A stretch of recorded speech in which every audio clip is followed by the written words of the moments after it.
Hello and welcome to my channel. Colourful picture to get you started today. It doesn't quite fit in the camera shot, but it is there. So this is just one of my A2 pads that I've had fun just drawing and colouring in. Now I like my pictures. All I do, in case there is anybody who hasn't seen my pictures, is I go on Pinterest and I see something I like, say the snails. So it's like you've got a sheet of snails, I'll copy the picture down onto my actual iPad and then think, right, which one do I want to draw? And that's how it gets on. Or I'll find an elephant that I actually liked. Or the little girly fairy down there. Let's bring her up. There you go. The little fairy I liked. The flower I liked. It's just what pleases me at the time. You know, there's a mouse. I mean, who wants a fairy mouse? But there you go. And then I found a Zentangle bit. So of course I had to have that. Hubby likes the apple. Little white apple house. He says, oh, I like that one. So there's something for everybody, but lots of colour. So that's the latest picture. And then we turn to the latest bits of sewing. I'm just going to put that one out the way for a minute, of slow stitching. Now this is something completely different again. As in, it's all white. There's white fluff. There's white crochet, wool. There's seashells that are almost white. There's buttons. There's white stitching.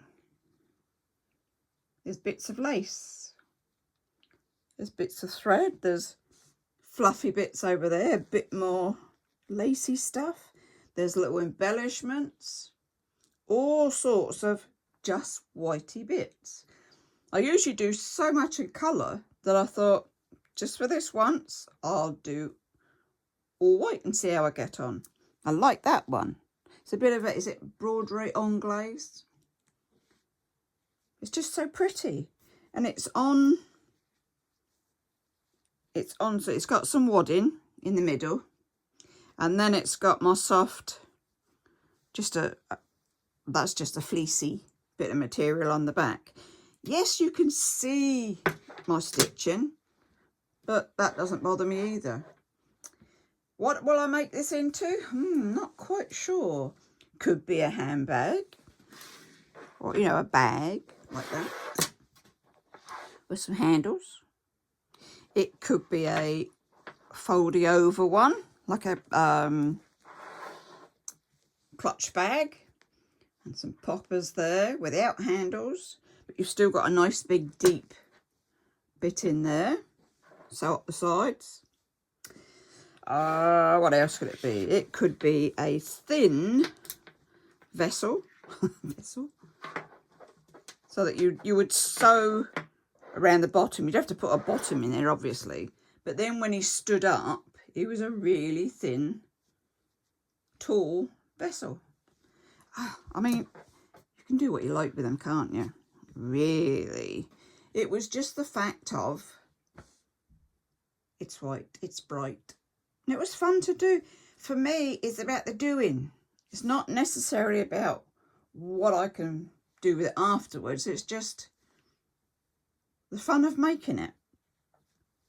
So, after all the different stitches that got on there, and the laces and all sorts. There was even a puff made out of lace. And another one. Bit of material there. Bit of lace there. Buttons. It's just got everything on it. And I liked it, and so that's why I did it. What it will become, who knows? So once I'd done that one, I thought, oh, actually I enjoyed doing this. How about I do another one, but this time I was going to do it coloured. Yes, this is the back. I'm just keeping you in suspenders before I turn it over and show you what I've done. Again, it's got the wadding. It's just cotton, and then it's got just my fleecy stuff on top. When you turn him over, there we go. Turn my little moos over so that they're on the right colour. Now that one's got everything again, hasn't it? Absolutely everything and anything on it. I'm just wondering if I put the big light on, you would see this better. Let me just try. It might not work. Did that make it any better for you? Oh, all I've got is the light in my eyes. It might have worked a bit. Hey, we'll see. So what's this one got? It's got the lace again. It's got crocheting again. It's got buttons. This one's got beads, little clusters of beads on there. Just plain pieces of material. I was trying to keep it roughly sort of mauvish colours and pink. It's got all the it's all stitched in again. Some of it's done with coloured thread and some of it's done with white thread. That was actually, you remember we did the Japanese paper scrunching with hand cream? I'm desperately trying to think of the word, but I can't. It'll come. Anyway, that was a piece of that. So that's actually paper. This was a little crochet piece. Pieces with buttons on. More crochet with a button. A patch with a little elephant charm on there. And some of this, and there's crosses everywhere. All sorts. There's like little, there's some couching going on with some fluffy wool. It's just, you do what you want. It really is just a case of, oh, well, I'll stick that there, I'll stick that there. Piece of material in that one. This is just, can you hear it? It's just fascinating that you can still stitch through paper that was once paper, then it was scrunched and it had hand cream on it, and then it's flattened out again and then sewn on. It's just different. Not so sure you could wash a piece like this. Not so sure it would like that. But it's all good. It's just the doing, not the outcome. And yet again, this one, if we turn him over, what can he be? Well, he could be our clutch, purse. Very different. You could have this top at any height. It was just a case of making sure that stayed straight. Let's have a look. So if we got it just under there, see, it goes as like the normal handbag, just half and half. Come down slightly, you see, and we could have a small turnover as long as our scrunchy bit is sort of clear of the bend. That's what I didn't want to do, was have that on a bend, because I don't think it would like it, and I don't think it would last too long. So this is the slow stitching section. And of course, if you bought in the white one and put him on top of that one, you could either make a fabulous pillow, a double-sided pillow, or you can make a false bottom for it. It's not going to stand up, is it? And you would round it round and get yourself a nice vessel. A vessel. Let's see if I've got one over here that I can just lift out of its place and show you what I mean. So there you go. You're going to get the roundy vessel. This one's obviously my pencil one. But what happens is you put a bottom in. So you'd make that in. You would make your two, sew the sides up, sew both sides up, and then sew it a nice bottom in to get your bottom. Let's just see this one so I can explain it slightly better. So this is what you're doing. You're going to sew a bottom on it. See, it's just like having a hat, isn't it? I suppose you could wear it as a hat. It'd be a bit different, hey? Anyway, you sew your bottom on. So that's what you're going to do to your other two pieces. And he's got an inside and an out that you can turn it whatever way you want. This will easily turn inside out, if you like. And you have a whole new perspective on the outsides of them. I think I'll have that one for a bit. So this was just to show you what we might do. Let's get these back in. They came out, so they will go in. Is always the theory, isn't it?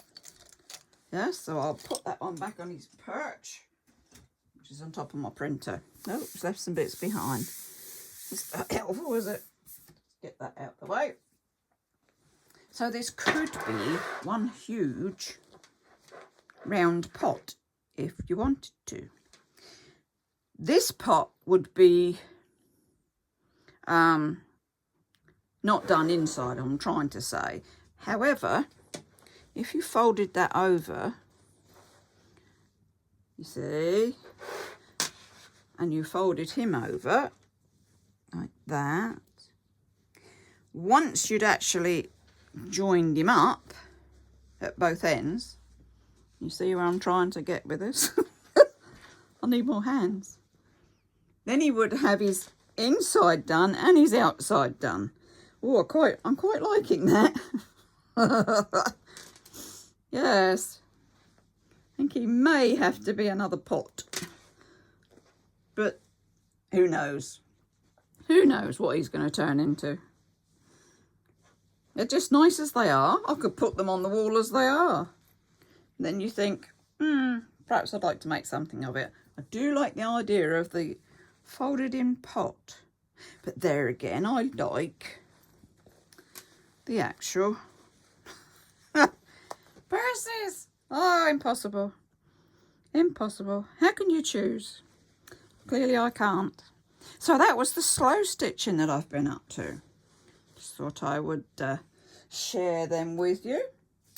For the final piece of this video, one has been crocheting. Yes. I have no way of how I'm going to be able to show you this big one.